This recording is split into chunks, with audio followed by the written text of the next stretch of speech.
Pour comprendre ce que nous considérerons cet après-midi et dans la suivante, il faut un esprit éclairé, un esprit capable de perception directe. La compréhension n'est rien de mystérieuse, mais il faut, je pense, que l'esprit est capable de regarder directement, sans préjudice, sans tendance personnelle, sans opinion. Malheureusement, presque tous sont si profondément conditionnés qu'il semble difficile de comprendre directement, percevons immédiatement le vrai. Je veux parler de quelque chose qui n'est pas facile à expliquer, mais nous sommes obligés d'employer des mots et des mots entraînent des difficultés, car ils peuvent être acclamés de différentes manières. Et le mot n'est pas non plus la chose. Le mot n'est pas la chose elle-même, mais seulement un moyen. Elle est, ou devrait être, comme une porte ouverte, que nous devons regarder. Mais si nous nous limitons au mot, nous ne pouvons pas aller plus loin, en particulier en matière non technique. Il est relativement facile d'expliquer un certain technique, employant le vocabulaire technique correspondant. Mais si vous avez besoin d'un esprit libre, de voir les choses telles qu'elles sont, un esprit capable de tout examiner sans traiter la couleur de votre propre conditionnement. Ce que je veux dire cet après-midi fait allusion à la révolution intérieure, la destruction de la structure psychologique de la société, que nous sommes nous-mêmes. La société, avec ses ambitions, son envie, sa envie réussie, n'est pas une simple extériorité. La société est beaucoup plus intime, car elle est profondément radicale en chacun de nous. Cette structure psychologique et sociale nous empêche, l'esprit façonne les pensées, les sentiments. Et si nous ne le détruisons pas complètement, nous ne pouvons pas être libres de savoir ce qui est vrai. Mais la destruction de cette structure psychologique de la société, que nous sommes nous-mêmes, n'est pas accomplie par les fortes. Et cela nous semble l'une des choses les plus difficiles à comprendre.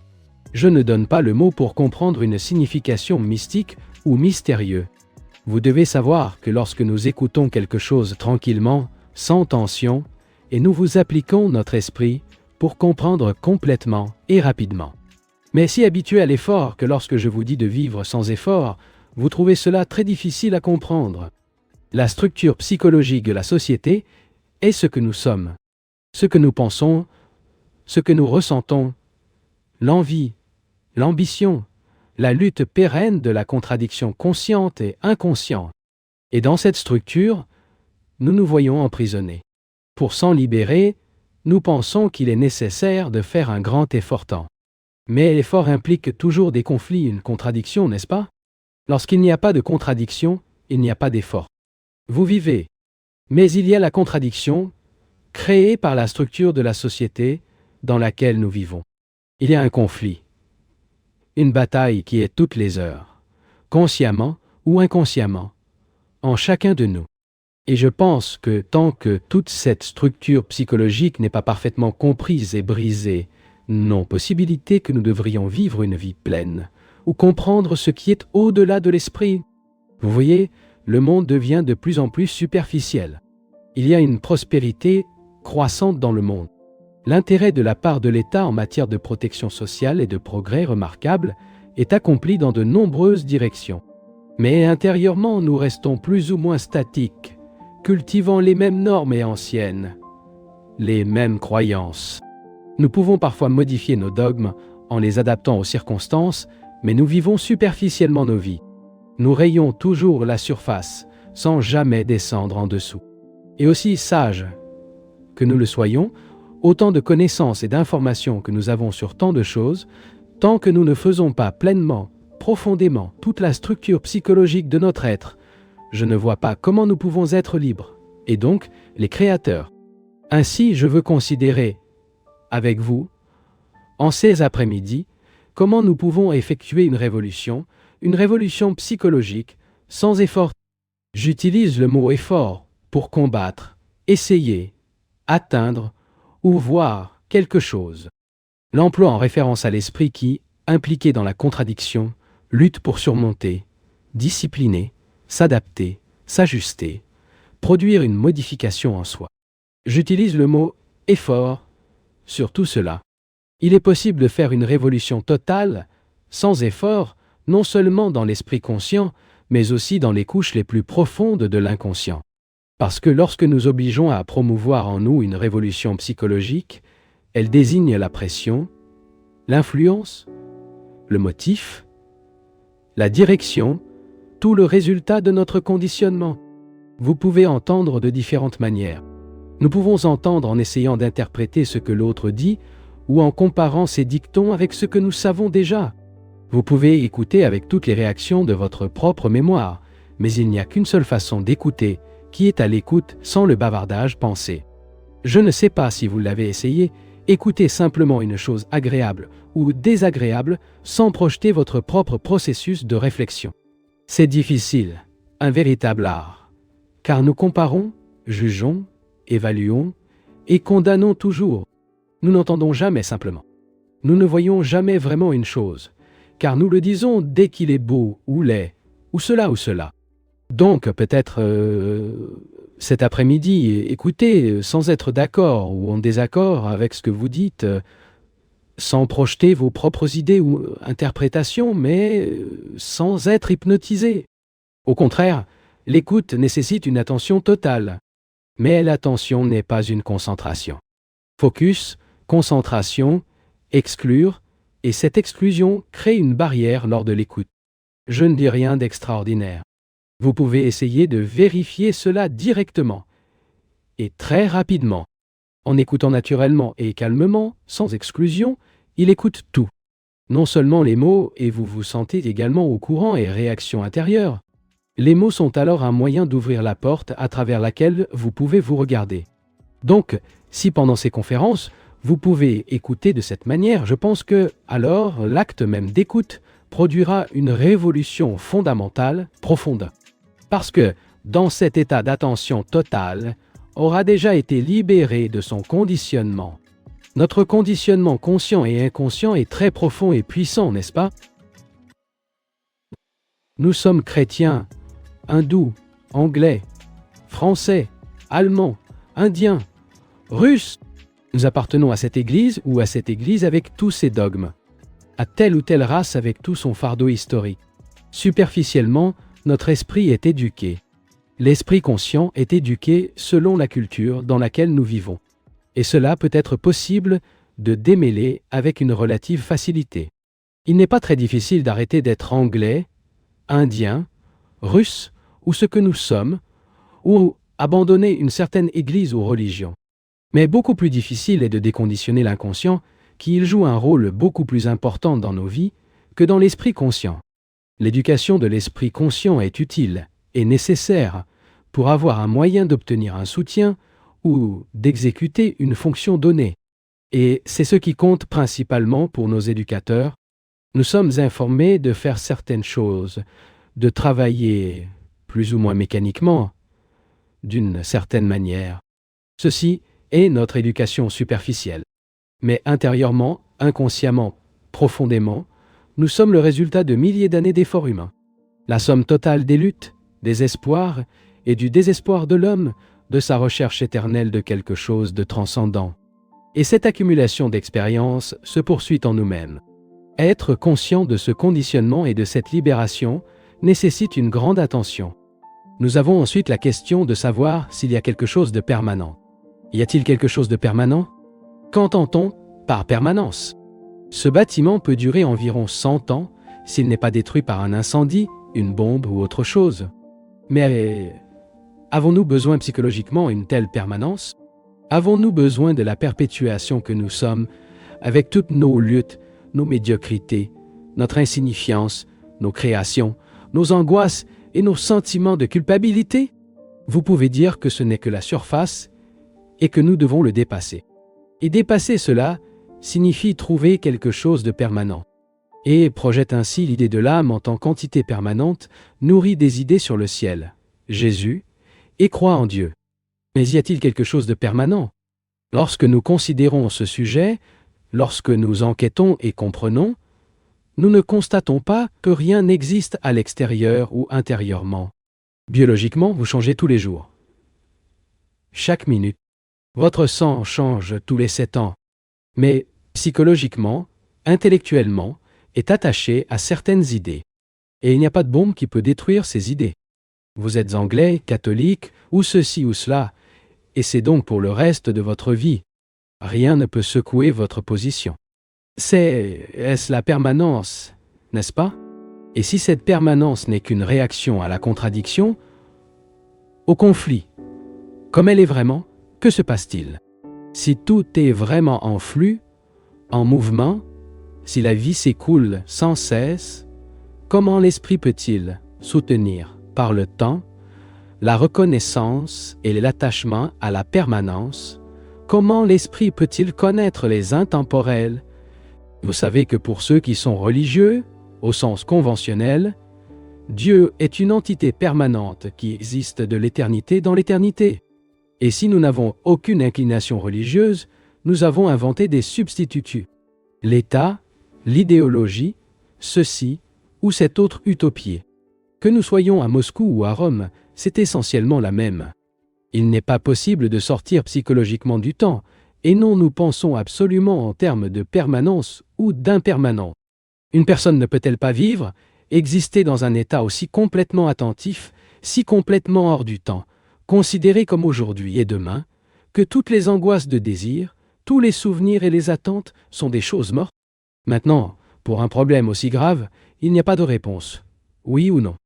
Il n'y a qu'un seul processus d'enquête qui révèle ce qui est vrai et ce qui est faux. Cette révélation, cette perception est beaucoup plus importante que de trouver une réponse. Il n'y a aucune solution à un problème psychologique.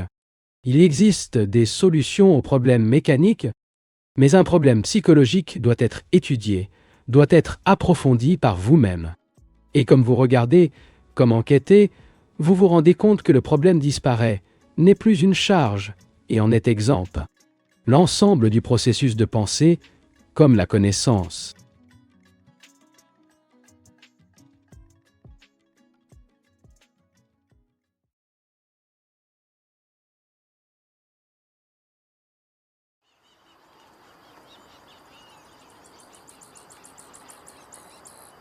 Après avoir parlé de permanence et de conflit, je n'ai rien à emporter avec moi. Comme possible, bien sûr, laissera ce que ce mec a parlé maintenant. Obtenez cette libération de chaque conflit auquel vous vous référez. Si cette personne ne se consacrait pas au travail social, à la protection des animaux, etc., comment utiliserait-il leur réserve de temps et d'énergie? Réponse. Voir, monsieur, vous devez poser la bonne question pour obtenir la bonne réponse. Si vous posez une mauvaise question, cela entraînera une mauvaise réponse. Pourquoi votre question est-elle correcte? Si je n'ai pas de conflit, il y aura une charge énergétique extraordinaire à ma disposition. C'est un fait, n'est-ce pas?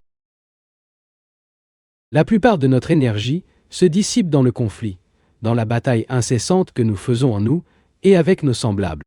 Si ce conflit est terminé, qu'arrive-t-il à cette énergie extrêmement ajoutée?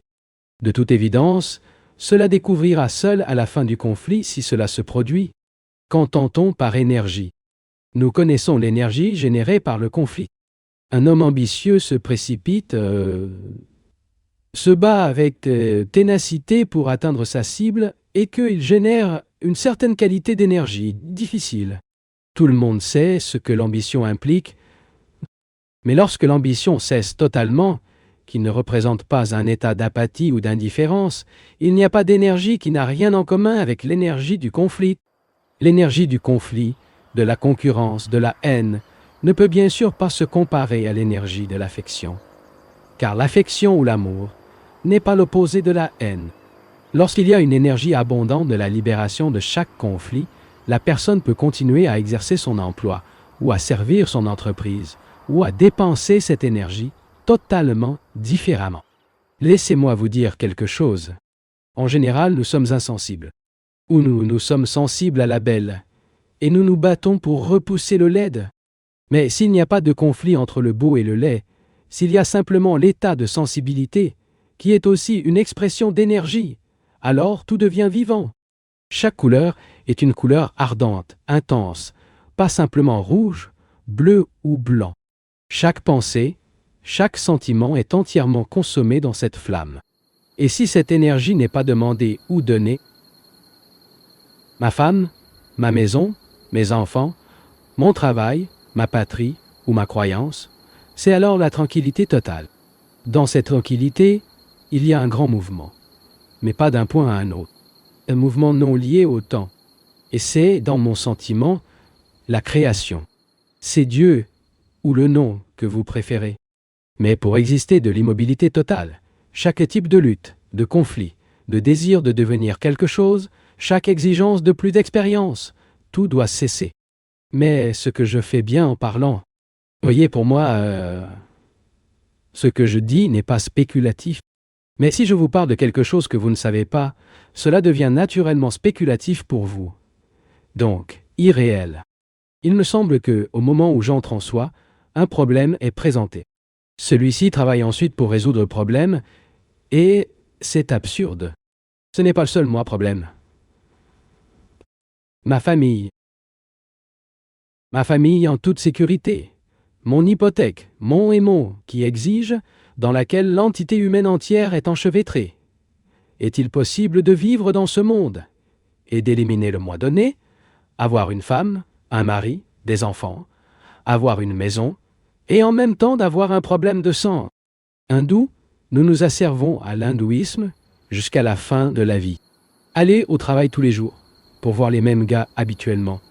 Répéter les mêmes plaisirs. Fumer, boire, satisfaire le sexe. C'est la terrible tyrannie de l'habitude. L'habitude est essentiellement un faisceau de souvenirs, c'est-à-dire le soi. Et est-il possible, vivant dans ce monde, abandonnant complètement ce faisceau? Mais une fois, je vous demande de ne pas dire que c'est ou n'est pas possible. Vous devez enquêter, tant à scientifiquement et à tendance à le pénétrer. Pas ému par le désespoir, ni pour l'espoir de le mettre fin, mais simplement dans le but de découvrir. Et je dis que cela peut et devrait être fait, sinon notre vie reste mesquine.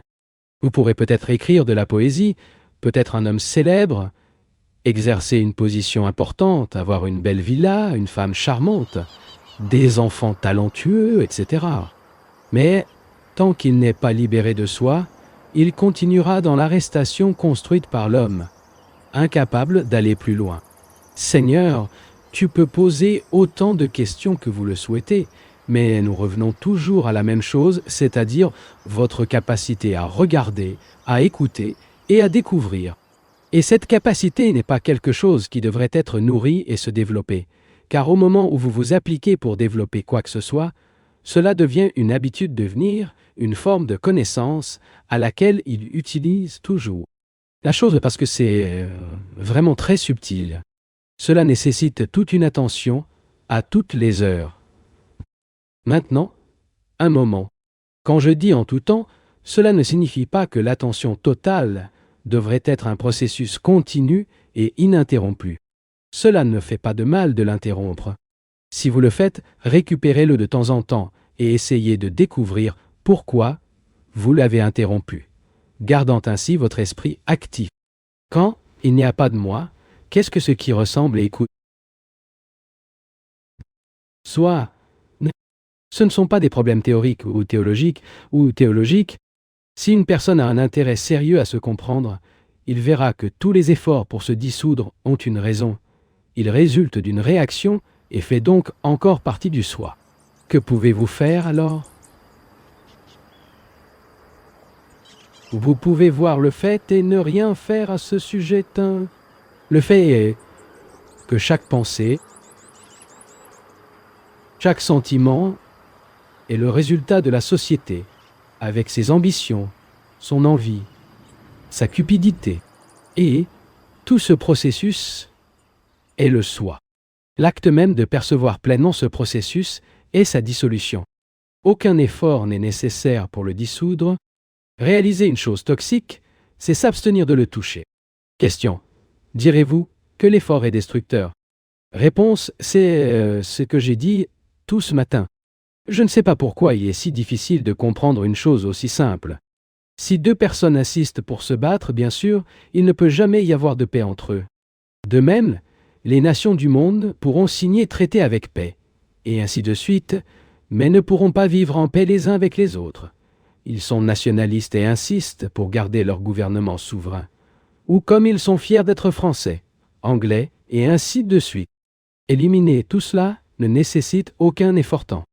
Il s'agit juste de voir à quel point notre esprit est absurdement limité et médiocre. Qu'est-ce que médiocre peut essayer de vous changer, produire une énorme révolution en vous-même. Mais comment pouvez-vous? Toute révolution qu'il favorise sera aussi superficielle et stupide que elle-même. Mais lorsque vous percevez simplement votre médiocrité, votre stupidité, il y a donc une action totalement différente, et non provoquée par aucune exigence, sans élan de votre part. C'est pourquoi la méthode négative compte tant. Je ne parle pas de méthode négative comme l'opposé du positif. Il est le déni. Pouvez-vous comprendre? Quand nous disons non, ce n'est pas une réaction, et c'est l'opposé de oui. Il y a cependant un déni, indique-t-on non pas que ce n'est pas une réaction. J'espère que vous travaillez également, et pas simplement écouter ce que le conférencier. Question. Je trouve impossible d'être conscient à chaque fois. Réponse. Ne restez pas dans cet état permanent. Essayez d'être conscient à court terme. Seigneur, il n'est pas possible d'être conscient toutes les heures. C'est une idée horrible. C'est un cauchemar, ce terrible désir de continuité. Restez perceptif pendant 1 minute, pendant 1 seconde, et dans cette seconde de perception, vous pouvez voir l'univers entier. Ce n'est pas une phrase poétique. Nous voyons les choses en un flash rapide, à un moment simple. Mais après avoir vu une certaine chose, nous voulons le maintenir, le conserver, continuer, qui ne doit pas être conscient de absolument. En disant que je dois être conscient de toutes les heures, vous en avez déjà fait un problème. Par conséquent, je devrais vraiment découvrir pourquoi vous voulez rester ainsi. C'est-à-dire, pour réaliser l'empressement qui implique là-bas, le désir d'acquérir, et pour dire pourquoi je suis conscient de toutes les heures, cela ne signifie rien. L'amour, comme le mariage, est-il d'une durée éternelle? Les mariages durent-ils pour toujours? Tu sais, c'est mieux que moi. L'amour dure-t-il chaque jamais? Ou est-ce quelque chose de totalement libre de temps? Eh bien, c'est déjà 12h15. Peut-être pouvons-nous examiner ce problème à une autre occasion. Question. Comme il est dit, il y en a 12 écarts. Et ce temps chronologique nous restreint. Ne serait-il pas possible de trouver une organisation où nous pourrions nous rassembler quotidiennement pour poursuivre cette étude? Réponse. Si le désir, Seigneur, fusionne une organisation, j'en suis sorti. Si vous voulez en rencontrer plusieurs autres, faites-le. Vous n'avez pas besoin de ma permission. Mais la vérité est que nous sommes soumis à un temps chronologique. Vous devez prendre un bus, aller déjeuner, pour assister à une date prévue cet après-midi. Je devrais laisser ce pays à une telle date. Nous sommes soumis à l'horloge, à l'heure chronologique, et cela est évident. Mais ce n'est pas ce que je dis. Comme je l'ai expliqué soigneusement au début,